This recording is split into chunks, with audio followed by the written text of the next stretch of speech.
Hola, ¿cómo estás? Bienvenidos to anyone and everyone who is watching video 4 of the David Diaries. It's coming to an end, Melissa. So sad.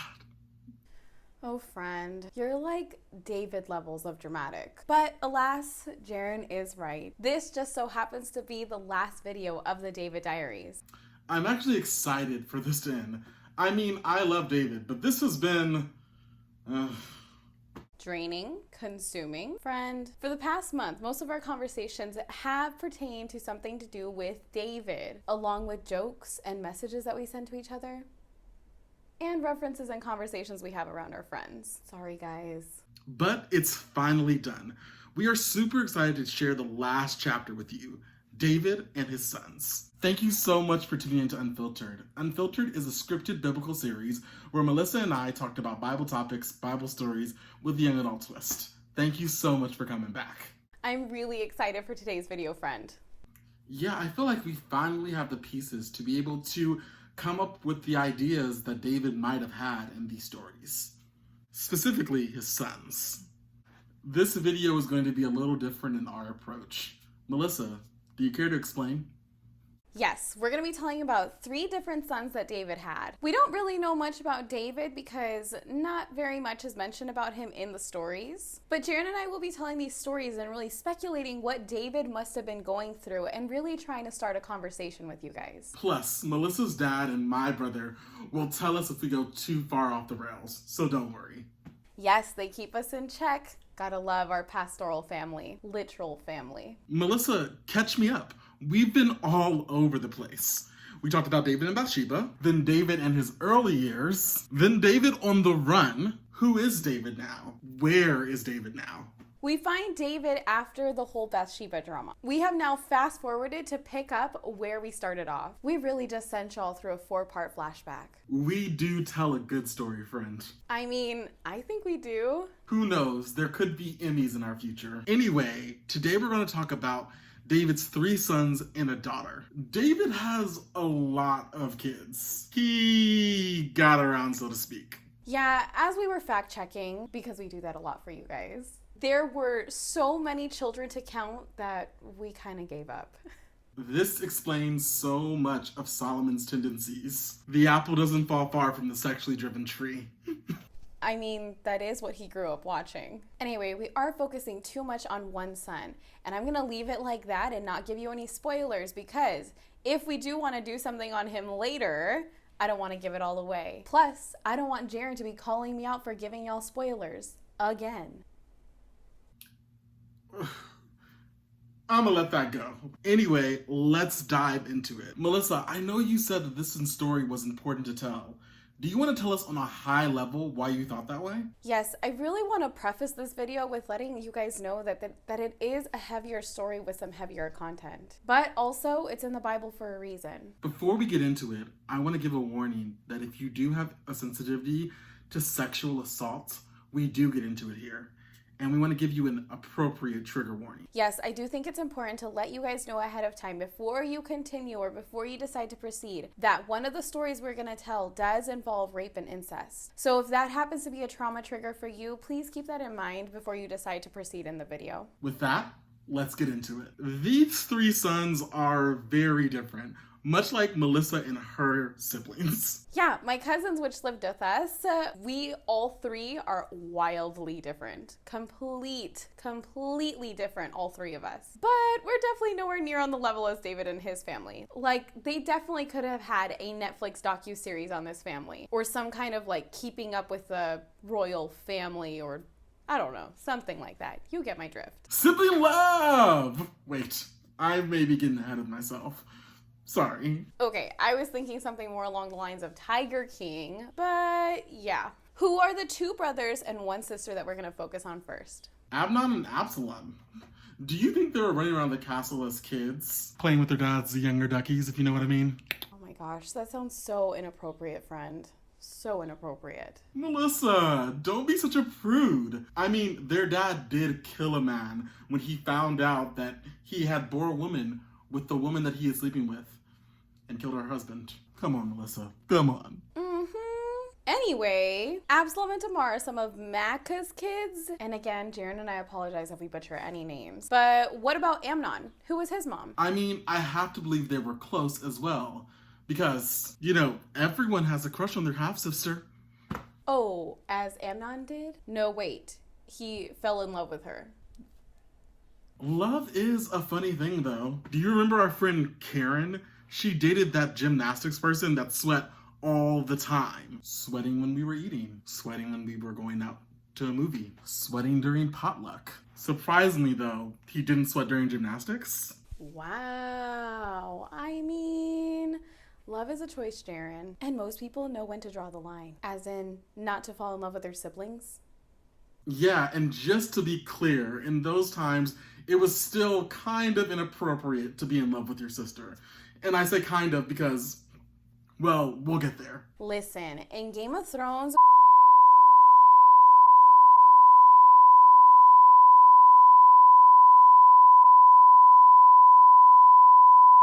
Even with them, it's not like really anyone was for their relationship. Look at us, getting good at bleeping spoilers. But yes, Amnon fell in love with his sister, and it overtook him. Melissa, have you ever seen one of your friends fall in love with a person who just overtook their entire life? Yeah, but not to this level. Not to the point of obsession, which is what the Bible tells us it was. This obsession was not cute. Let's set the scene, Melissa. Where do you want to start? Why not start 2 Samuel 13, friend? Awesome! Maybe awesome isn't the right adjective knowing the story. But anyway, Amnon fell in love with his sister, his beautiful sister. David and his sons with beautiful women, always getting them into trouble. But Amnon fell so hard that he gets physically sick. In my version of the Bible, it says that he felt as if it were impossible to have her because she was a virgin, and he didn't think he could do anything to her. I'll get back to this one. But Amnon finds a way to talk to her. My Bible calls his cousin crafty. He goes to his cousin. Yes, friend. His cousin. And boy, does that cousin get an earful. Gosh, I love how the Bible describes him as a crafty man. The Bible, ever the descriptor. Anyway, he tells his cousin that he's in love with his sister, and to this, his cousin says, "Oh yeah, real genius here. Why not lie down and tell your dad that you're sick, and the only thing that's gonna make you feel better is if Tamar comes to your room and makes those delicious cakes for you and feeds them to you by hand." Ugh. What scum? Bro, this is wild. This is insane, and it gets even crazier. So Abram does this thing, and it goes from simple to dangerous really quick. Melissa, I think I have a way of explaining the journey to get from simple to dangerous. Will you humor me? Okay, friend. What's the way that you had in mind? Well, sometimes bad things start out in our lives as a gentle, annoying buzz. Buzz. And then sometimes they get annoying, like a loud banging, like that. But then it gets dangerous. Super dangerous sometimes. Amnon not only lets this get dangerous for him, but for others. In the ripple effects, he doesn't even understand how far they'll go. Ooh, I like that analogy. Because Tamar does end up making him the cakes, and this guy refused to eat them. Then he says, "Come close to me and feed me." This is when the line gets crossed. Oh, definitely. Listen, Amnon is so far past the line, Amnon doesn't even know where the line is anymore. He can't see the line. He makes everyone leave except for Tamar, and he makes her come closer to the bed so that way he can eat out of her hand. Then he tells his sister that they should have sex, which she says no to because she's not insane. This is not a mutual obsession. This isn't 50 Shades. Listen, Tamar is actually very smart in this one. She goes through all the possible ways of trying to de-escalate this situation. She tells him, people don't do this in Israel. What about me? What are the people gonna say about you when they find out? How about you just talk to our dad and you tell him that you really love me and maybe he'll let us get married. And then he rapes her. I want to pause here because the Bible only gives this one verse, but I want to take some time to unpack it. I want to talk about how Amnon's obsession led him to this point. How did we get here, Melissa? How can we not let obsession drive us in our own personal lives? I understand these are big questions. I mean, honestly, analyzing the story, it seems like Amnon just kept really bad company, who gave him really bad advice. Do you also believe that there was an overall lack of God in his life? I mean, this man was raised by an awesome man. Oh, definitely. Listen, I can't imagine what David must have been going through or what he felt or thought when he found out about what had happened. Can you imagine how heartbroken he must have been? David, this man of God, who had been promised that one of his sons would become king after him, to have his eldest son rape his daughter, it's devastating for me. I can only imagine what it was like for David. I mean, listen, no parent wants to hear that their child is capable of such awful things, much less doing something so terrible to your sister. I think how Amnon went about things after everything happened really didn't help the situation at all, on any level. He went from love to pure rage and hate. The Bible says almost immediately. Melissa, I have to think this is misplaced anger, right? Almost like he couldn't handle the fact that he had done this awful thing, so he placed this anger on Tamar. That's crazy to me. To me, it really shows me how toxic relationships can really ruin your life. This was not a healthy relationship in any way, shape, or form. And look at what happened. Also, the advice he was taking, that's a toxic friendship. And that's where Amnon failed. Yo, toxic relationships are not the move. Don't trust the Britney Spears song. Well, I think this is the perfect segue to the second brother, because this whole mess really rubs the wrong way, because Tamar and Absalom are full brother and sister. Oh yeah, let's talk about how Absalom was rightfully so angry. Scratch that. He was pissed. Listen, anger is a perfectly healthy emotion. It's what you do when you're angry that makes it good or bad anger. And what do you think? Do you think Absalom handled his anger well? No, he did not handle this well.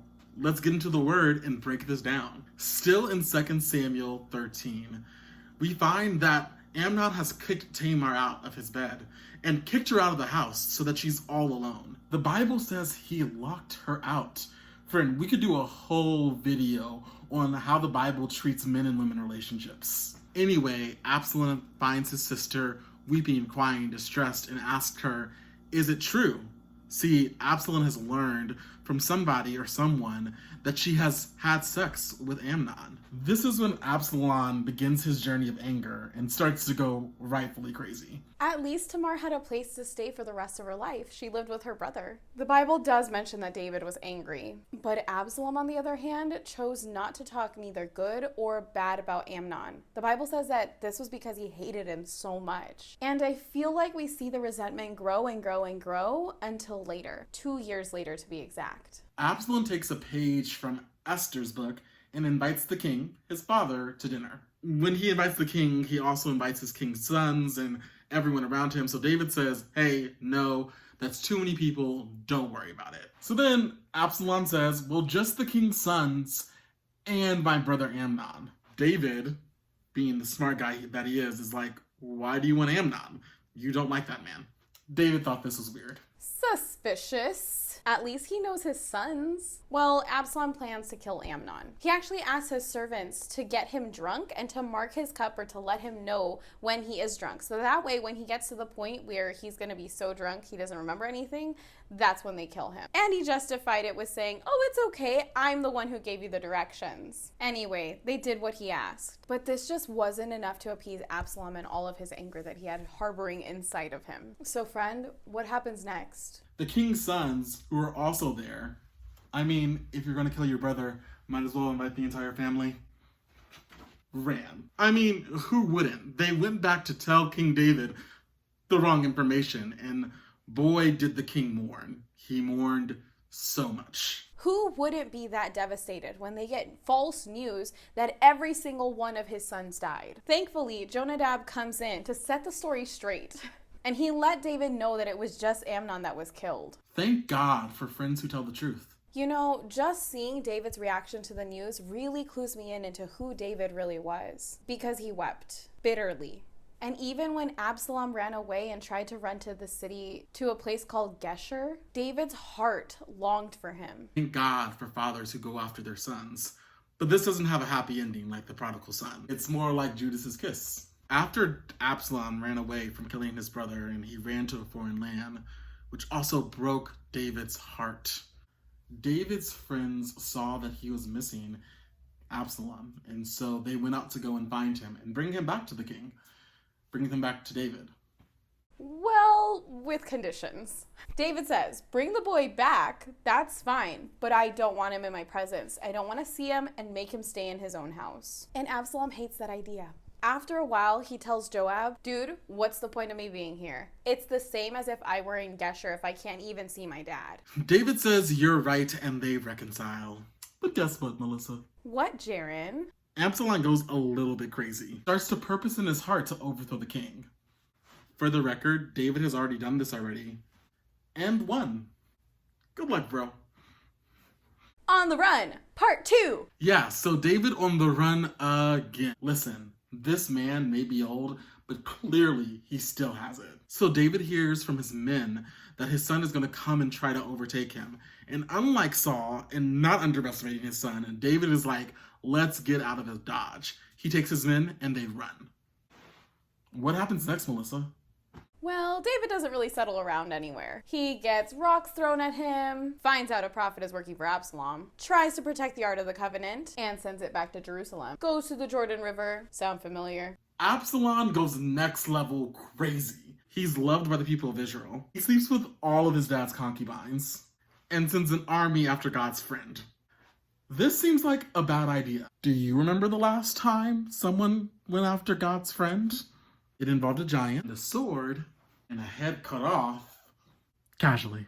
Well, it's not like Absalom's fate is any better. You know what gets me about the whole thing is that while David is on the run, he is still mourning, like full-on ashes on his head, while he is on the run. Homeboy's not even mad. He's just heartbroken by the betrayal of his son. And we see that in 2 Samuel 18. The fact that David is in the middle of his fight and for his life, and he's still like, no one kill my son.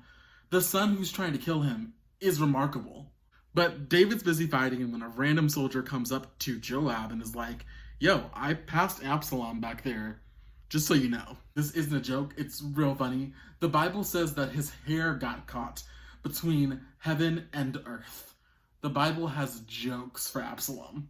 But, you know, he does something special with his hair every year, right, Melissa? Ooh, I mean, all these beautiful people. The Bible says he was so good looking. And this guy was known for growing out his hair all year long. And once a year he would cut it. And he had like luscious locks because the Bible goes out of its way to mention that when he would weigh it, it was some kind of impressive scale of measurement that we definitely don't use today. Point is, it was beautiful hair. Anyway, his beautiful hair got caught in a tree. So Joab, again being the real one, is like, why didn't you kill him?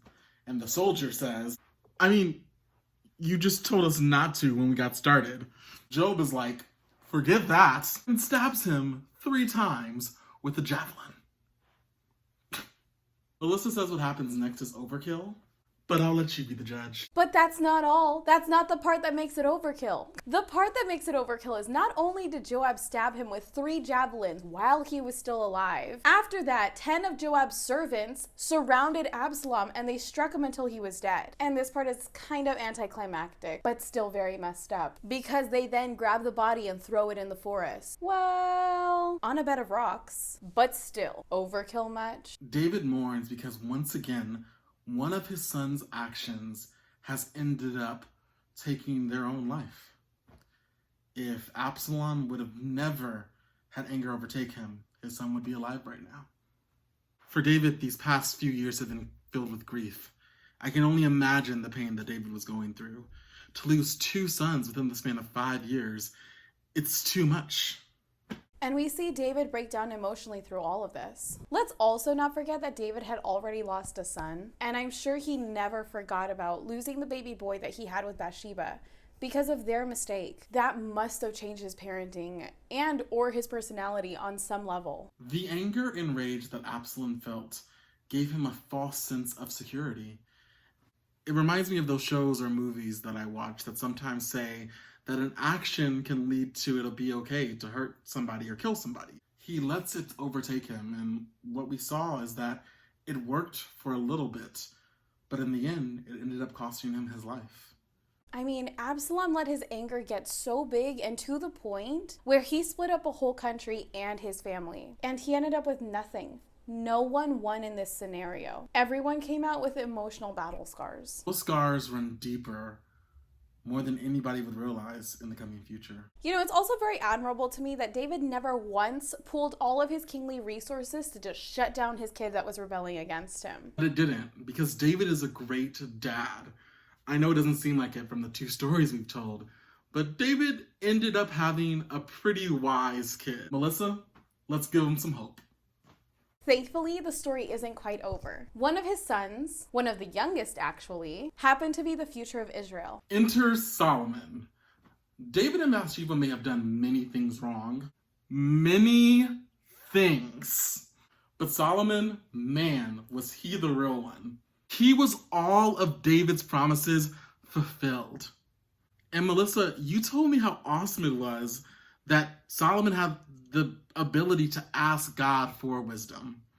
Honestly, to me, it shows that he was humble too, because he knew that he couldn't do the job if it wasn't for some extra higher power. He went on to do great things and have many wives and other people to sleep with.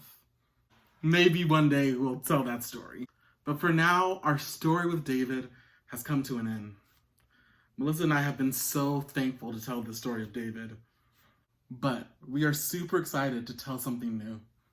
Seriously. Low-key, we've been anxiously planning for our next topic or Bible story. Because starting off with a 4-part series that focuses on one person, you start to feel obsessed with the person. Obsession, as we've learned today, is not good. But don't you worry, we'll be back with a fresh and new topic very soon. Next week. If you have something you want us to talk about or you want us to cover, let us know. But before we go, let's do one last thing with David. Let's wrap up his story. We really appreciate all the support out there. And we've been able to learn a lot about David. For me personally, I was able to learn that David grew up strong and in a good place with God. David always kept it real with God, even in his lowest of lows. And that David really learned and changed from his mistakes, as I saw him grow as a parent and as a person. And also with how much he loved his sons fervently. Although David's life had many ups and downs, much like a roller coaster, his relationship with God stayed present the entire time. He leaned into his relationship with God, and it proves to be the best thing. David's legacy lived on. He was truly a friend of God, and that's why we love him. He was complicated.